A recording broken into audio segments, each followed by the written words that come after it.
मेरे प्यारे मित्रों, आप सभी का मंजू चंद क्लासेस यूट्यूब चैनल पे स्वागत है। और हम पढ़ाई कर रहे थे आपका जीव विज्ञान विषय से, जो चैप्टर नंबर 7 है एनसीईआरटी में, जिसका नाम था नियंत्रण एवं समन्वय यानी कंट्रोल एंड आपका कोऑर्डिनेशन के बारे में पढ़ाई कर रहे थे। इसके ऑलरेडी 2 वीडियो अपलोड हो चुके हैं, यानी पूरे इस विषय यानी चैप्टर का 3 लेक्चर में आपका कंप्लीट किया गया है। पहला में हम लोग ने पढ़ा था, मतलब बेसिकली हम लोग ने नियंत्रण और समन्वय के बारे में पढ़ा था कि 2 तरीके से होता है नियंत्रण और समन्वय। एक होता है तंत्रिकीय नियंत्रण और समन्वय और दूसरा होता है रासायनिक समन्वय। जब पौधों के केस में पढ़ा था तो पौधों में सिर्फ और सिर्फ रासायनिक नियंत्रण और समन्वय होता है।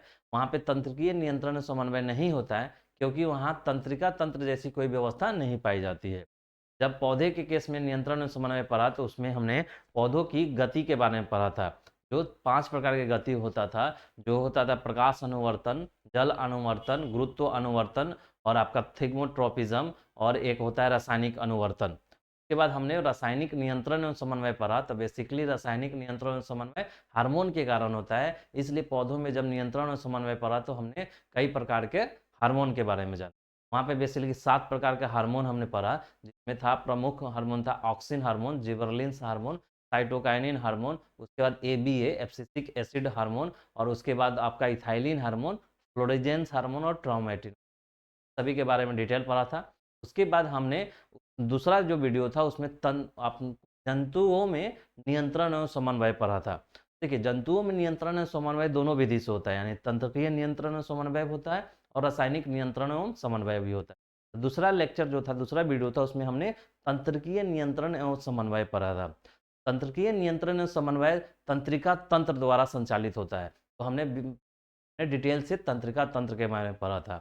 वहाँ हमने तंत्रिका तंत्र के बारे में पढ़ा था, जो 3 भागों में बांटा जाता था। केंद्रीय तंत्रिका तंत्र भी फिर होता था, उसमें मस्तिष्क आता था। फिर हमने मस्तिष्क का जो क्रियात्मक और संरचनात्मक इकाई न्यूरॉन होता है, तो हमने न्यूरॉन की संरचना पढ़ा था, उसका क्रियाविधि पढ़ा था और कैसे वर्क करता है वो पढ़ा था। जब न्यूरॉन का हमने संरचना पढ़ा था तो उसमें बेसिकली 3 होता था, डेंड्राइट्स होता था, सेल बड या साइटोन होता था और एक्सॉन होता था। हमने न्यूरॉन कैसे सूचनाओं को ग्रहण करता है, मस्तिष्क तक पहुंचाता है, और फिर मस्तिष्क द्वारा दिए गए आदेश को कैसे वो पेशियों तक पहुंचाता है, हमने वहाँ पढ़ा था। के बाद हमने ब्रेन के बारे में पढ़ा था, यानी मस्तिष्क के बारे में पढ़ा था। मस्तिष्क भी 3 भागों में बटा होता था, यह एक अग्र मस्तिष्क, मध्य मस्तिष्क और पश्चिम मस्तिष्क। अग्र मस्तिष्क जो होता था उसमें 3 भाग होता था, यानी आपका सेरिब्रम होता था, थैलेमस होता था और हाइपोथैलेमस होता था। मध्य मस्तिष्क भी होता था। उसके बाद पश्चिम मस्तिष्क में अपना सेरिबेलम होता था, मेंडुला ऑब्लिगेटा होता था। वहाँ पे पॉन्स और मेडुला भी पढ़े थे। इसके बाद हमने प्रतिवर्ती चाप के बारे में पढ़ा था कि कैसे प्रतिवर्ती चाप कार्य करता है। तो यहाँ तक हमने सेकेंड वीडियो में पढ़ा था। आज तीसरा वीडियो में हम पढ़ेंगे कि जंतुओं में रासायनिक नियंत्रण एवं समन्वय कैसे होता है। यानी रासायनिक नियंत्रण एवं समन्वय हार्मोन से होता है, यानी जंतुओं में हम हार्मोन के बारे में पढ़ेंगे। बेसिकली हम मनुष्य के शरीर के अंदर पाए जाने वाले हार्मोन्स और उनकी क्रिया क्या है, वो क्या क्या कार्य करते हैं और कैसे वो हमारे शरीर के एक्टिविटी को यानी क्रियाविधि को संचालित या समन्वय और नियंत्रित करते हैं। चलिए शुरू करते हैं आज का लेक्चर।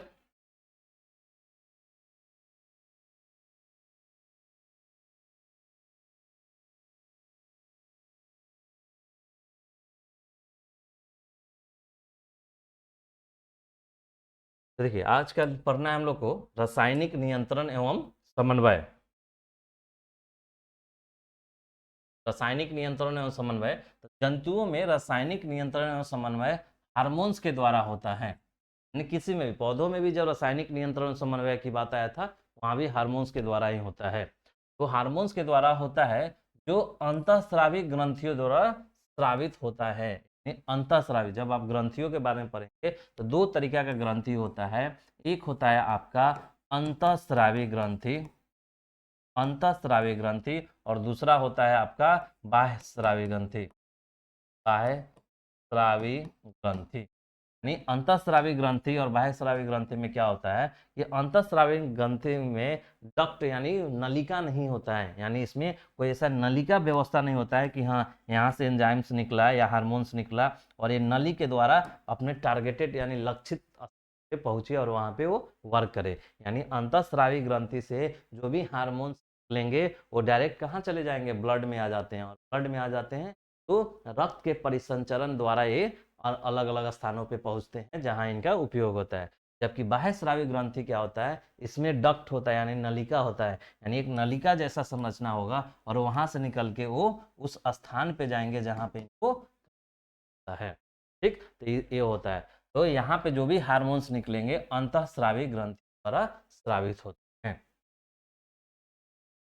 अब देखिए हार्मोन्स के बारे में देख लीजिए, हार्मोन होता क्या है। यह अमीनो अम्ल स्टेरॉइड के बने अरासायनिक पदार्थ होते हैं जो काफी कम मात्रा में अंतःस्रावी ग्रंथियों द्वारा स्रावित होते हैं। ये अमीनो अम्ल का बना रहता है, अमीनो अम्ल और स्टेरॉइड का बना होता है अरासायनिक पदार्थ है जो काफी कम मात्रा में अंतःस्रावी ग्रंथि से उत्पन्न या स्रावित होता है। हार्मोन प्रेरक का कार्य करता है, अर्थात ये अपने लक्षित अंग में पहुंचकर उन अंगों में विशिष्ट परिवर्तन को प्रेरित करता है।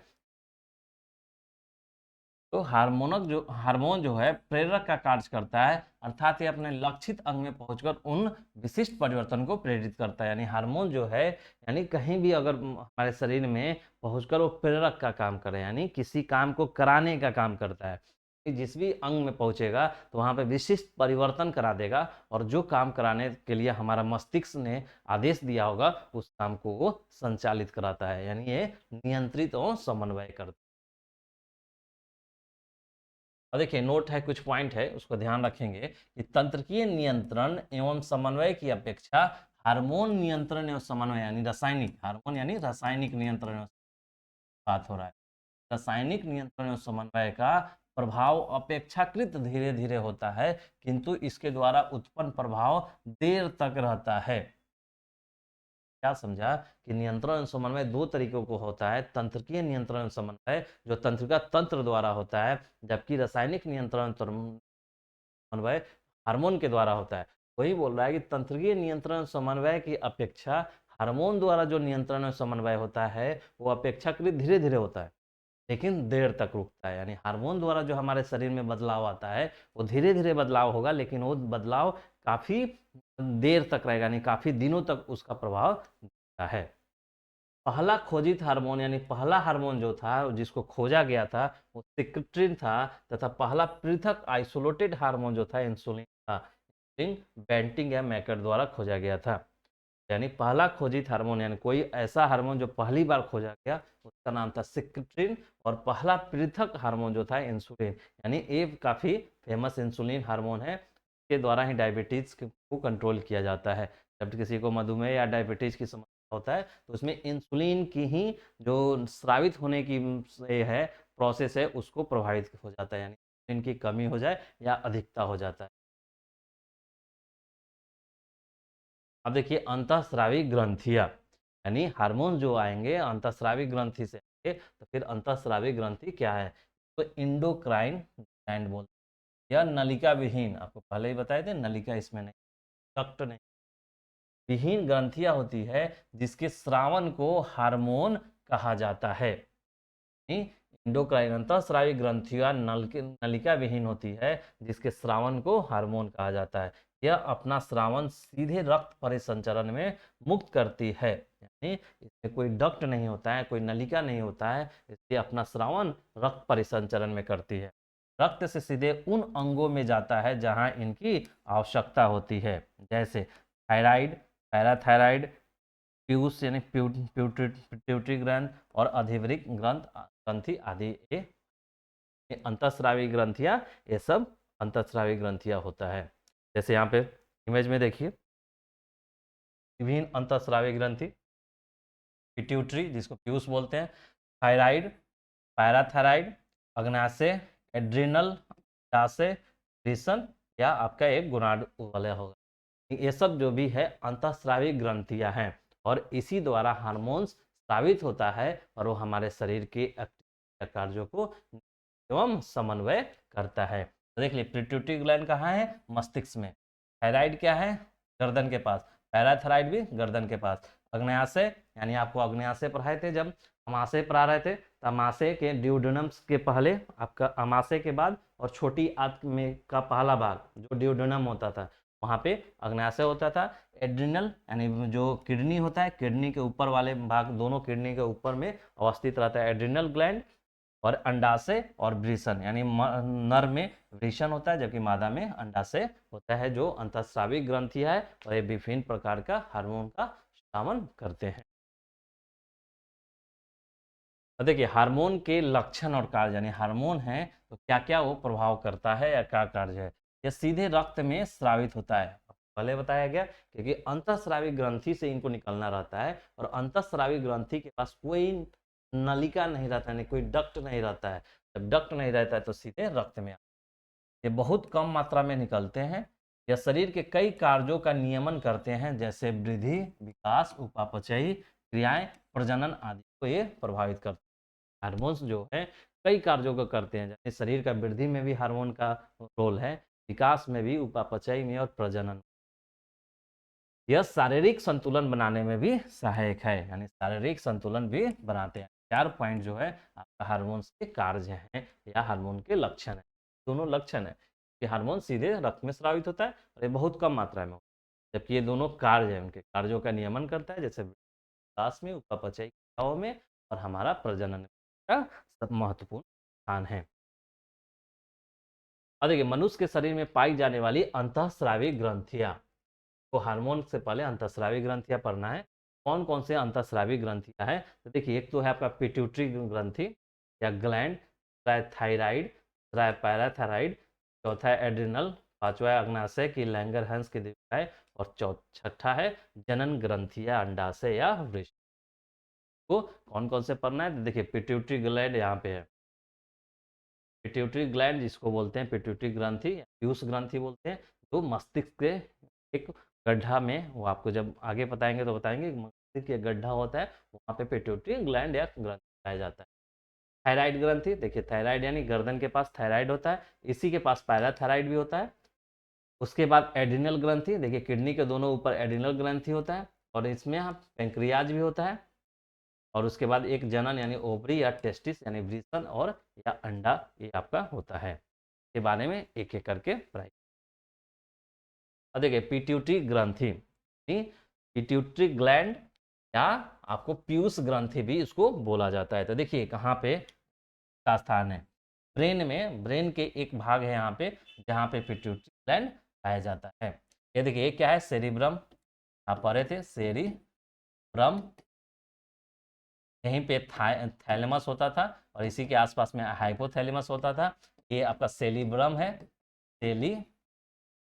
सेलिबेरम है, और आपका ये पॉन्स होता था, मेडुला होता था, और ये मेडुला ऑब्लिगेटा होता था, और जैसे स्पाइनल कोड होता था। जब आपको तंत्रिका तंत्र के संरचना पर बताए थे, ब्रेन का संरचना यानी मस्तिष्क का संरचना ये सारा चीज आया था। अगर वो वीडियो नहीं देखे हो ताकि वो वीडियो आपको क्लियर कट समझ में आ जाएगा। देखिए पिट्यूटरी ग्लैंड जो यहाँ पे है, तो यह कपाल की स्फेनाइड हड्डी में एक गड्ढे यानी कैविटी में स्थित होता है। एक कैविटी है वहाँ पे ब्रेन में यानी मस्तिष्क, जिसको बोलते हैं स्फेनाइड हड्डी। तो आप याद रखेंगे स्फेनाइड हड्डी में एक गड्ढे में स्थित होता है। कभी कभी देखा कि पिट्यूटरी ग्रंथि जो है किस हड्डी में होता है, यानी कि उससे जुड़ा हुआ हड्डी कौन, स्फेनाइड हड्डी एक गड्ढे में स्थित है। इसका भार लगभग 6 यानी 0.6 यानी 0.6 ग्राम, ठीक है, इतना ग्राम 0.6 ग्राम होता है। पिट्यूटरी ग्रंथि कई अन्य महत्वपूर्ण अंतःस्रावी ग्रंथियों का भी नियंत्रण करती है, इसलिए इसे मास्टर ग्रंथि यानी मास्टर ग्लैंड भी कहते हैं। जो पिट्यूटरी ग्रंथि है ऑलरेडी ये अन्य अंतःस्रावी ग्रंथियों का भी नियंत्रण करता है, इसलिए इसको मास्टर ग्लैंड यानी मास्टर ग्रंथि बोला जाता है। तो आपको याद रखने के लिए एक पॉइंट ये है कि जो पिट्यूटरी ग्लैंड है कहाँ पे पाया जाता है, तो मस्तिष्क पे, मस्तिष्क के कपाल कि एक स्फेनाइड हड्डी है, वहीं पे एक गड्ढा होता है, कैविटी होता है, देखिए जैसे यहाँ पे पिट्यूटरी ग्लैंड पाया जाता है। आप याद रखेंगे कहाँ है, मस्तिष्क में। का वेट कितना होता है, 0.6 ग्राम, और ये मास्टर ग्रंथि भी बोलते हैं, मास्टर ग्लैंड भी बोला जाता है। अब देखिए इस ग्रंथि से निकलने वाले हार्मोन एवं उनके कार्य, पिट्यूटरी ग्लैंड जो है पीयूष ग्रंथि है, उससे कौन कौन सा हार्मोन निकलता है और उसका क्या क्या कार्य है।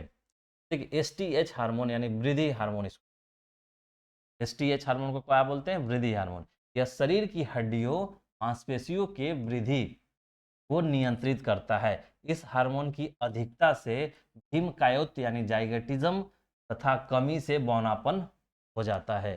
ये देखिए कितना महत्वपूर्ण हार्मोन है कि इसकी अधिकता अगर हो जाए, यह हार्मोन अगर अधिक स्रावित हो जाए तो आपका शरीर भीमकाय यानी बहुत मोटा और बड़ा हो जाइएगा, यानी जाइगोटिज्म बोलते हैं। ये भी एक रोग के रूप में देखा जाता है कि आपका शरीर नॉर्मल वृद्धि से एकाएक बहुत ज़्यादा ही भीमकाय शरीर हो जाए, यानी काफ़ी मोटा हो जाएंगे, यानी ये हार्मोन अगर अधिक स्रावित हो गया।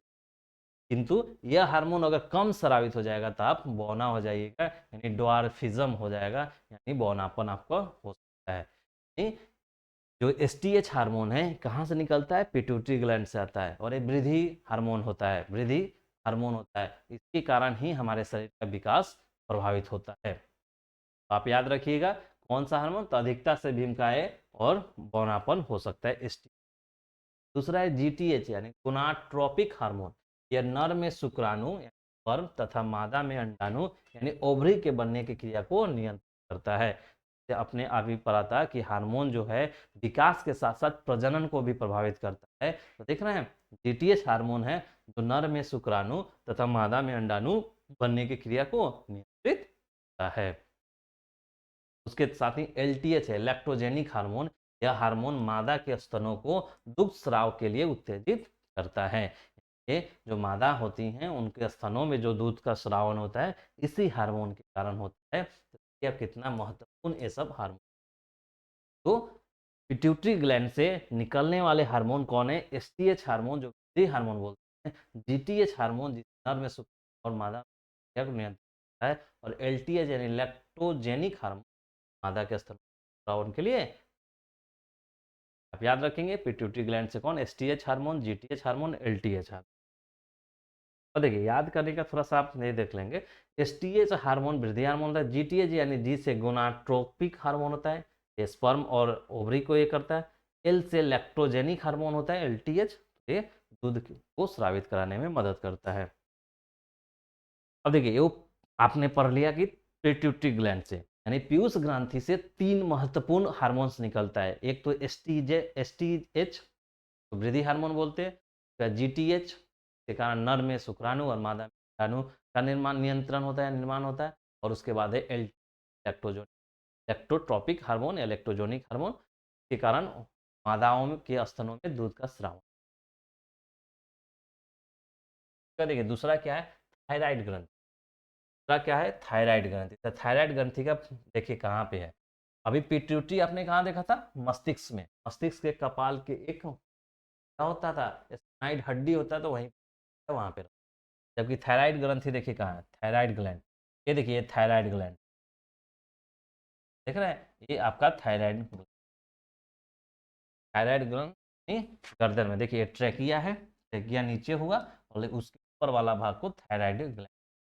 जब मनुष्य के गले में श्वास नली या ट्रेकिया के दोनों ओर लैरिक्स लैरिक्स के नीचे स्थित होता है। ये लैरिक्स है उसके नीचे स्थित है दोनों ओर। इस ग्रंथि के दोनों पिंड इस्थमस के द्वारा आपस में जुड़े हुए रहते हैं। देखिए इस्थमस होगा जो ये इस्थमस से दोनों जुड़े रहते हैं। इस ग्रंथि के दोनों पिंड इस्थमस द्वारा जो आपस में जुड़े होते हैं, इससे निकलने वाले हार्मोन थायरॉक्सिन हार्मोन है। थायरॉक्सिन हार्मोन थायराइड ग्रंथि है। थायराइड ग्रंथि कहाँ पाया जाता है? तो गर्दन के पास, गर्दन के पास जो आपका ट्रेकिया से ऊपर और लैरिक्स के नीचे, लैरिक्स के नीचे और ट्रेकिया के दोनों ओर यानी ऊपर में। तो इस दोनों पिंड को दोनों ओर यानी यहाँ इधर भी है और इधर भी है, तो इसको कौन जोड़ रहा है? इस्थमस जोड़ रहा है। के द्वारा निकलने वाला हार्मोन कौन सा है? थायरॉक्सिन। ठीक है, थायराइड के बारे में आपने देख लिया, थायरॉक्सिन हार्मोन। देखिए पहला आपने पिट्यूटरी ग्लैंड एंड पीयूष ग्रंथि देखा, वहाँ पे एसटीएच, जीटीएच और एलटीएच। यहाँ पे थायराइड ग्रंथि कहाँ? गर्दन में पाया जाता है। बस आपको इतना ही ध्यान रखना है, ये गर्दन में पाया जाता है और इससे निकलने वाला हार्मोन थायरॉक्सिन है। और ये कहाँ रहता है? तो ट्रेकिया से ऊपर और आपका लैरिंक्स के दोनों ओर।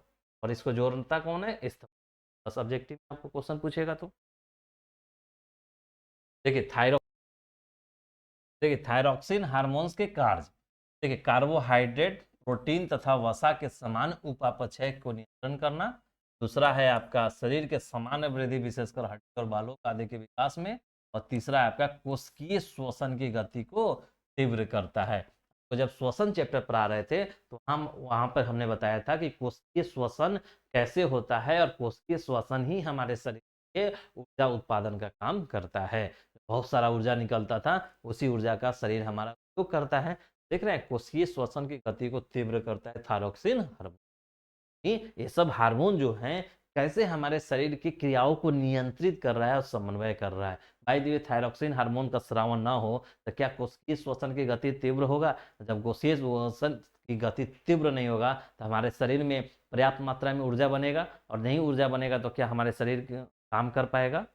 देख रहे हैं ये हार्मोन सब कैसे एक दूसरे से जुड़ा हुआ है और कैसे एक दूसरे कर रहा है।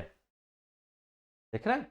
अब देखिए, ये देखिए एक एक फिगर और दिखाया गया है कि ये थायराइड है और ये पैराथायराइड ग्लैंड है, बैक साइड ऑफ थायराइड। नहीं, अगर ये थायराइड है इधर तो इसके बैक साइड में जो होगा, बैक साइड में आपका पैराथायराइड ग्लैंड होता है। पैराथायराइड ग्लैंड पढ़ाएंगे तो आपको और क्लियर होगा। तो देखिए थायरॉक्सिन के संश्लेषण के लिए, थायरॉक्सिन जो थायराइड ग्लैंड से निकलता है, थायरॉक्सिन के संश्लेषण के लिए आयोडीन का होना अनिवार्य है। तो थायरॉक्सिन के लिए संश्लेषण के लिए आयोडीन का होना अनिवार्य है। जो भी थायरॉक्सिन ग्लैंड से थायरॉक्सिन हार्मोन का संश्लेषण बनने के लिए आपको क्या जरूरी है? आयोडीन का होना जरूरी। इस हार्मोन में आयोडीन की मात्रा अधिक होती है। दूसरा पॉइंट है, आयोडीन की कमी से थायरॉक्सिन हार्मोन कम बनता है। इस हार्मोन की कमी शारीरिक तथा मानसिक प्रभावित है। जो थायराइड ग्लैंड है यानी थायराइड ग्रंथि है, उससे थायरॉक्सिन हार्मोन होना, और थायरॉक्सिन हार्मोन बनने के लिए आपका आयोडीन का होना जरूरी है। अगर आयोडीन, इसलिए इस हार्मोन में आयोडीन की मात्रा अधिक होती है और इसकी कमी से थायरॉक्सिन हार्मोन कम बनेगा। आयोडीन अगर शरीर में कम है, थायरॉक्सिन हार्मोन कम बनेगा। जब थायरॉक्सिन हार्मोन कम बनेगा तो शारीरिक मानसिक वृद्धि को प्रभावित करता है। अब देखिए उसके बाद का पॉइंट है कि थायरॉक्सिन हार्मोन के कम स्रावन से, अगर शरीर में आपका थायरॉक्सिन, तो आयोडीन कम हो जाए, आयोडीन कम हो जाएगा तो थायरॉक्सिन हार्मोन कम बनेगा। जब थायरॉक्सिन हार्मोन कम बनेगा तो घेगा या गलकंड या ग्वाइटर रोग होता है। आयोडीन के कमी से थायरॉक्सिन हार्मोन कम बनेगा, और थायरॉक्सिन हार्मोन कम बनेगा तो घेगा या गलकंड रोग होता है, जिसमें थायराइड ग्रंथि बढ़ जाती है। आपको क्या बताए थे कि ये तो एक थायराइड ग्लैंड है, ये थायराइड ग्लैंड वाला आगे वाला ये वाला पोर्शन। तो ये जब जब हमारे अंदर आयोडीन की कमी होगा, थायरॉक्सिन हार्मोन कम बनेगा तो यही बड़ा हो जाता है, यानी फैल जाएगा या फूल जाता है। जब यही फैल और फूल जाता है, हमारा शरीर, हमारे गर्दन के पास का मांस जो होता है, मसल जो होता है बाहर निकल जाता है। ये देखिए ये क्या हुआ कि थायरॉक्सिन ग्लैंड जो है यानी थायरॉक्सिन ग्रंथि है, वही इसमें फूल गया है यानी फैल गया है, जिसके कारण मांस का एक भाग बाहर की तरफ निकल जाता है। देखिए वाला यही वाला पोर्शन फूल जाता है, जिसके कारण ये बड़ा हो जाता है। ये घेंगा या का गलकंड रोग बोलते हैं, दोनों याद रखिएगा। आपको कभी भी ऑब्जेक्टिव में दोनों पूछा जा सकता है, गलकंड रोग यानी गलकंड या घेंगा। के बाद देखिए तीसरा है पाराथायराइड ग्लैंड। आपने अभी पढ़ा पिट्यूटरी ग्लैंड, उसके बाद दूसरा पाराथायराइड ग्लैंड, उसके बाद है पैराथायराइड ग्लैंड। यह थायराइड ग्रंथि के पीछे स्थित रहती है। इससे स्रावित हार्मोन कैल्सिटोनिन रक्त में कैल्शियम की मात्रा को नियंत्रित करता है। एक तो पहले इसका पोजीशन देख लीजिए। ये देखिए आपको क्या बताया कि ये वाला आगे वाला जो पोर्शन है ना, गर्दन जो ट्रेकिया से ऊपर होता है, वो थायराइड ग्लैंड का होता है। यानी इधर से देखिएगा तो आप इसके जस्ट पीछे जो होता है वो पैराथायराइड।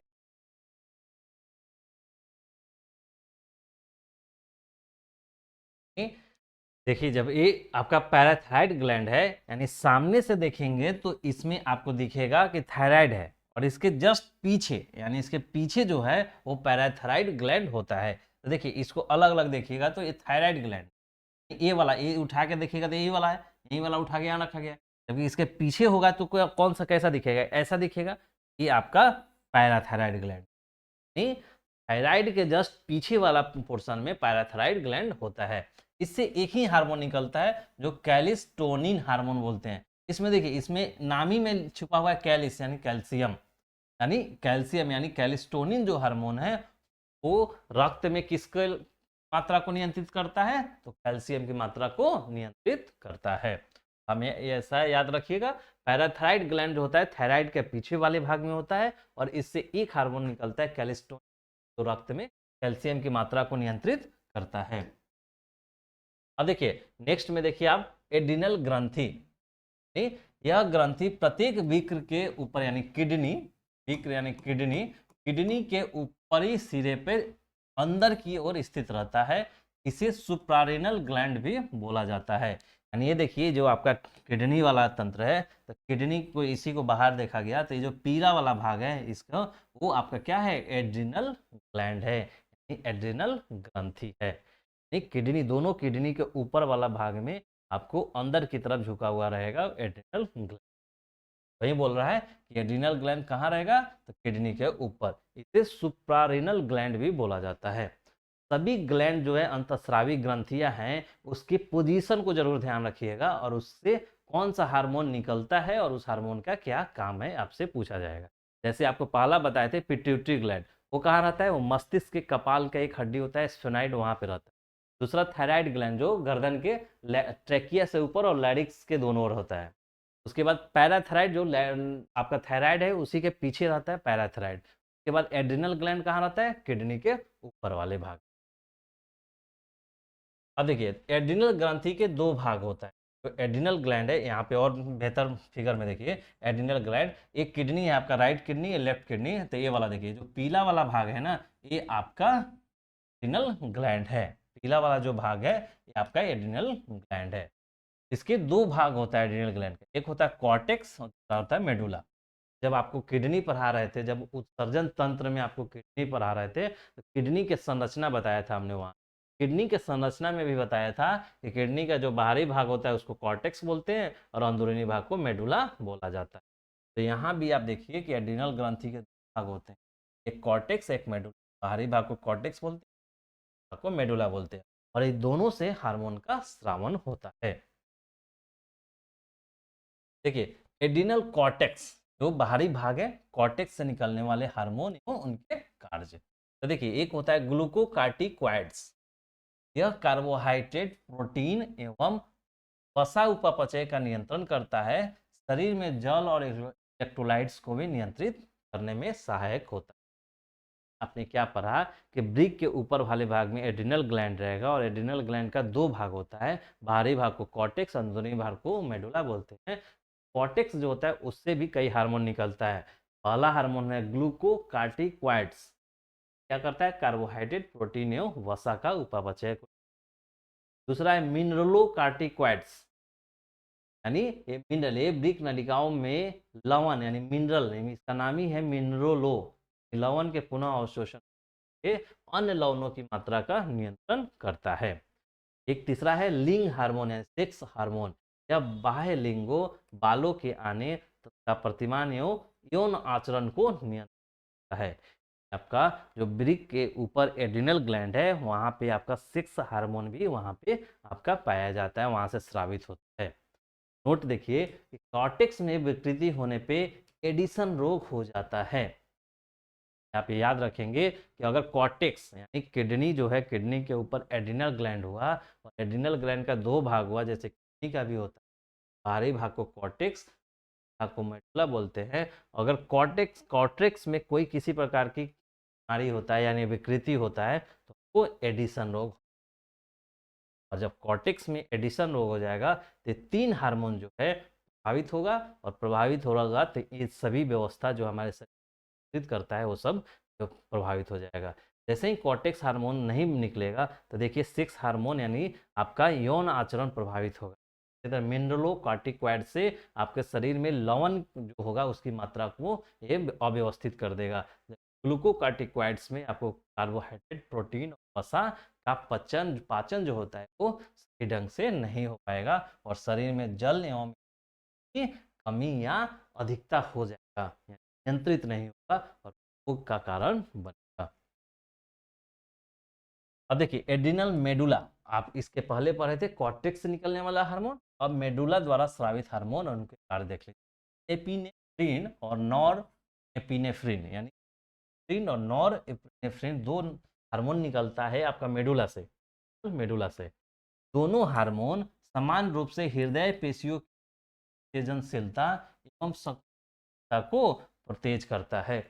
आपका क्या है कि दोनों हार्मोन जो है हृदय की पेशिया को उत्तेजना देता है या उसको संकुचन करता है, फलतः रक्तचाप बढ़ जाता है, हृदय की गति का उपयोग होता है। अब देखिए नोट, एपिनेफ्रिन हृदय स्पंदन एकाएक रुक जाने पे उसे पुनः चालू करने में सहायक होता है। ये देख लीजिए कि एड्रिनल मेडुला से जो हार्मोन निकलता है हमारे हृदय की गति को प्रभावित करता है। जब हृदय स्पंदन यानी हार्ट ब्रेक एकाएक रुक जाता है तो उस समय एपिनेफ्रिन इसे पुनः चालू कराने में मदद करता है। किसी का एकाएक हार्ट अगर चलना रुक जाता है यानी बंद हो जाए तो एपिनेफ्रिन हार्मोन उसको फिर से शुरू करने में मदद करता है। एड्रिनल ग्रंथि से निकलने वाले हार्मोन को लरो एवं उरो यानी फाइट एंड फ्लाइट हार्मोन कहा जाता है। तो आपको ऑब्जेक्टिव में पूछ दिएगा कि लरो एवं उरो यानी फाइट एंड फ्लाइट हार्मोन किस ग्रंथि से निकलते हैं, तो एड्रिनल ग्रंथि से निकलते हैं या एड्रिनल मेडुला या कॉर्टेक्स से हार्मोन को फाइट एंड फ्लाइट कहा जाता है, यानी लरो और उरो। आप ये चीज को ध्यान रखें। अब देखिए अग्नाशय की लैंगरहैंस की द्वीपिकाएं, आप अभी तक पिट्यूटरी ग्लैंड पढ़ा, थायराइड ग्लैंड पढ़ा, उसके बाद पैराथायराइड पढ़ा, एड्रिनल ग्लैंड पढ़ा, 4 पढ़ लिए। 5वां है अग्नाशय द्वीपिकाएं। अग्नाशय एक हल्के पीले रंग की ग्रंथि है जो अमाशय एवं डिओडिनम के बीच स्थित होता है। आपको जब पाचन तंत्र पर आ रहे थे तो आपको बताए थे कि अमाशय से जब भोजन छोटी आंत में जाता है तो छोटी आंत का 3 भाग होता है, ड्यूडेनम, जेजुनम और इलियम। तो ड्यूडेनम और अमाशय के बीच आपका अग्नाशय रस होता है और ड्यूडेनम में ही अग्नाशय से एक अग्नाशय रस निकलता था, एंजाइम निकलता था, हमारे पाचन क्रिया को संचालित करता था। वही बोल रहा है कि ये अमाशय और ड्यूडेनम के बीच में है। देखिए यहाँ पे छोटा सा है, तो बड़ा करके देखेंगे तो आपका अग्नाशय की लैंगरहैंस की द्वीपिकाएं हैं। इससे स्रावित हार्मोन रक्त में ग्लूकोज मात्रा को नियंत्रित करता है। यानी अग्नाशय से जो हार्मोन निकलता है वो किसे नियंत्रित करता है, तो ग्लूकोज की मात्रा को करता है। इस हार्मोन के कम स्रावन से मधुमेह या डायबिटीज या चीनी की बीमारी आप सुनते, डायबिटीज या मधुमेह इसी के कमी से यानी हार्मोन के स्राव है जो हमारे ब्लड में ग्लूकोज की मात्रा को अनबैलेंस कर देता है, असंतुलित कर देता है, जिससे हमें डायबिटीज है। इस स्थिति में इंसुलिन का इंजेक्शन लिया जाता है। जब इंसुलिन की मात्रा हमारे शरीर में अबैलेंस हो असंतुलित हो जाता है तो हमें फिर इंसुलिन का इंजेक्शन लेके से कंट्रोल करना होता है और हमें चीनी कंट्रोल करते हैं इंसुलिन के। तो आपने क्या देखा कि अग्नाशय की लैंगरहैंस की द्वीपिका से आपका ये हार्मोन्स निकलता है। आगे देखिए जनन ग्रंथिया, आप ये छठा है आपका जनन ग्रंथिया या नाड्स तो बोलते हैं इंग्लिश में नाड्स, आता है अंडाशय एवं देखिए अंडाशय से स्रावित हार्मोन ओवरी होता है, उससे कौन कौन सा हार्मोन स्रावित होता है। तो देखिए एस्ट्रोजन हार्मोन के बाद प्रोजेस्टेरोन और रिलैक्सिन, 3 हार्मोन यहाँ से अंडाशय से। एस्ट्रोजन हार्मोन यह अंडवाहिनी के परिवर्धन को पूर्ण करता है। एस्ट्रोजन, प्रोजेस्टेरोन क्या करता है, यह एस्ट्रोजन के साथ मिलकर स्तन वृद्धि करने में सहायक होता है। और उसके बाद रिलैक्सिन हार्मोन क्या होता है, यह गर्भाशय ग्रीवा को चौड़ा करता है ताकि बच्चे का जन्म आसानी से, यानी सभी ये जो तीनों हार्मोन्स है ये मादा हार्मोन्स है यानी फीमेल हार्मोन्स है। फीमेल हार्मोन्स है यानी फीमेल के शरीर के अंदर जो प्रजनन के समय जो होता है या प्रजनन एक्टिविटी होता है उसके मदद करता है। तो एस्ट्रोजन, प्रोजेस्टेरॉन और रिलैक्सिन हार्मोन आप याद रखेंगे। तो इतना अंदर में जाके नहीं पूछेगा, लेकिन ये पूछेगा इनमें से कौन मादा हार्मोन है, नाम याद हो, प्रोजेस्टेरॉन और रिलैक्सिन। ठीक है, एस्ट्रोजन, प्रोजेस्टेरॉन और रिलैक्सिन। आगे देखिए वृषण। वृषण जैसे उधर अंडा से था, उसी तरह इधर वृषण से यानी टेस्टिस से है। इसके द्वारा स्रावित हार्मोन को एस्ट्रोजेंस कहते हैं। सब आपको ऑब्जेक्टिव क्वेश्चन में सब पूछा जाएगा। एंड्रोजन्स हार्मोन किस प्रकार का हार्मोन है, तो आपको बोलना होगा ये नर हार्मोन है। तो ये तीनों आपका मादा हार्मोन था, यानी आपका मादा हार्मोन यानी फीमेल हार्मोन है, तो उसी तरह वो नर हार्मोन है। ठीक, वो एंड्रोजन्स कहते हैं। इसका प्रमुख हार्मोन टेस्टेरॉन है। यानी टेस्टिस से स्रावित हार्मोन को एंड्रोजेंस बोलते हैं, और ये टेस्टिस चूंकि नर में होता है, इससे नर हार्मोन बोलते हैं, मेल हार्मोन। एंड्रोजेंस इसका प्रमुख हार्मोन टेस्टोस्टेरोन होता है। यह हार्मोन पूर्वसूचित लैंगिक लक्षणों के परिवर्धन एवं यौन आचरण को प्रेरित करता है।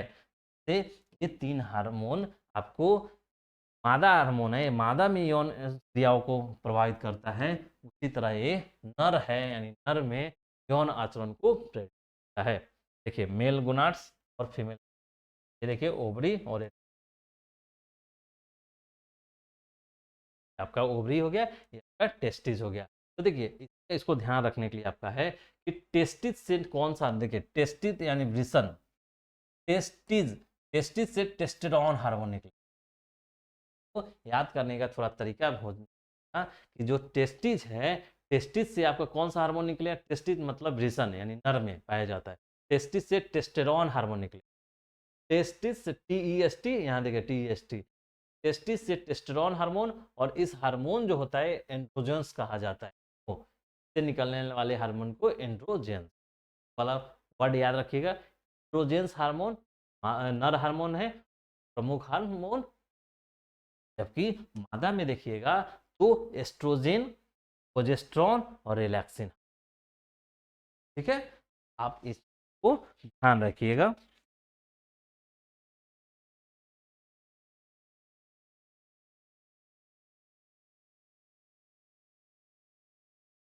एक और हार्मोन के बारे में देख लीजिए, आपको ये भी पूछा जाता है, ऑक्सीटोसिन हार्मोन। ऑक्सीटोसिन,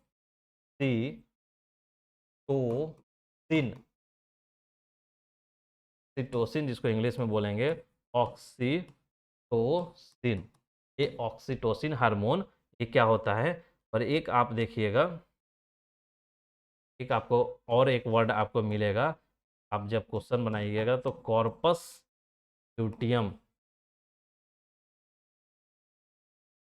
ठीक है, ऑक्सीटोसिन हार्मोन जो होता है, ये वाला हार्मोन का क्या काम, ये देखिए हार्मोन क्या है, इसे बर्थ हार्मोन बोलते हैं। हार्मोन को क्या बोलते हैं, बर्थ हार्मोन, बर्थ हार्मोन को बर्थ हार्मोन बोलते हैं। और इसका क्या काम है कि लेबर दर्द, बच्चे का जन्म होता है तो उस समय इस दर्द को कम करने में, या दर्द को कम करने में सहायक होता है, तथा ये दूध का स्रावन कराता है, कराता है। ठीक है, तो ऑक्सीटोसिन हार्मोन होता है, ये बर्थ हार्मोन होता है, लेबर दर्द को कम करता है, दूध को। फीमेल हार्मोन, ऑक्सीटोसिन हार्मोन आप कभी कभी नाम भी ऑक्सीटोसिन, ये गाय या पशु, दूध देने वाले पशु होते हैं, उनमें ये ऑक्सीटोसिन हार्मोन ये अधिक, कि अब इसको बैन कर दिया गया है, काफ़ी मिसयूज हो रहा था, तो सरकार द्वारा शायद ऑक्सीटोसिन हार्मोन को बैन कर दिया गया है, ताकि आप देखते होंगे जो शहरों में जो गाय और भैंस को रखा जाता है, उस दूध निकालने के पहले ये हार्मोन देते हैं, ऑक्सीटोसिन हार्मोन, जिसके कारण वो अधिक मात्रा में दूध निकाला जा सके। थोड़ा सा देखिएगा, जब आप मोरालिटी देखिएगा तो पशु नैतिकता के तहत इसे गलत माना कि हाँ आप हाँ, जानकर उसे ऑक्सीटोसिन देते हैं ताकि उसका दूध निकाल सके, यानी उसको दूध निकालने के लिए, श्रावण करने के लिए आप उत्तेजित कर रहे हैं, तो इसको गलत माना जाता है, इसलिए रोक लगाया गया है कि अब तो ऑक्सीटोसिन हार्मोन देखिए बर्थ हार्मोन है, लेबर दर्द को कम करता है तथा संतावन में आपका उपयोगी होता है। इसी तरह एक है कि आपका जो एक प्रोजेस्टेरोन, एक आपका ये हम आपको पढ़ा रहे थे जब, ये आपका प्रोजेस्टेरोन हार्मोन पढ़ा रहे थे जो एस्ट्रोजन के साथ मिलकर स्तन वृद्धि करने में सहायक होता होता है। तो ये जो प्रोजेस्टेरोन हार्मोन जो है ना, ये कैसे स्रावित होता है, तो यही आपका कॉर्पस लुटियस के द्वारा ये स्रावित होता है। कॉर्पस ल्यूटियम या कॉर्पस ल्यूटियस द्वारा प्रोजेस्टेरोन हार्मोन का स्रावन होता है। ठीक है। और प्रोजेस्टेरोन जो है ये मासिक धर्म को भी नियंत्रित, धर्म का भी नियंत्रण करता है। मासिक धर्म, धर्म का भी नियंत्रण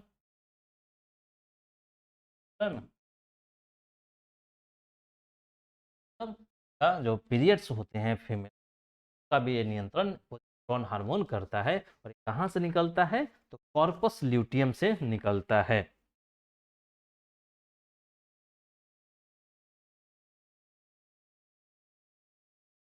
ठीक है। तो ये आप ध्यान रखेंगे, ये सब कुछ हार्मोन जो होगा आपसे पूछा जाएगा। तो फीमेल हार्मोन्स यानी अंडाशय ओवरी से निकलने वाला हार्मोन है एस्ट्रोजन, प्रोजेस्टेरोन, रिलैक्सिन। प्रोजेस्टेरोन कहाँ से निकलता है, तो कॉर्पस ल्यूटियम से निकलता है। ये आपका मासिक धर्म करता है। ठीक। उसके बाद मेल वाला में देखिएगा तो टेस्टिस से हार्मोन निकलता है, इसलिए टेस्टोन है। याद रखिए इसको मिला के, टेस्टिस से निकलने वाला टेस्टोन है। टेस्टोन को ही एंडोजेंस बोलते हैं। और का नर्व यानी मेल हार्मोन्स है।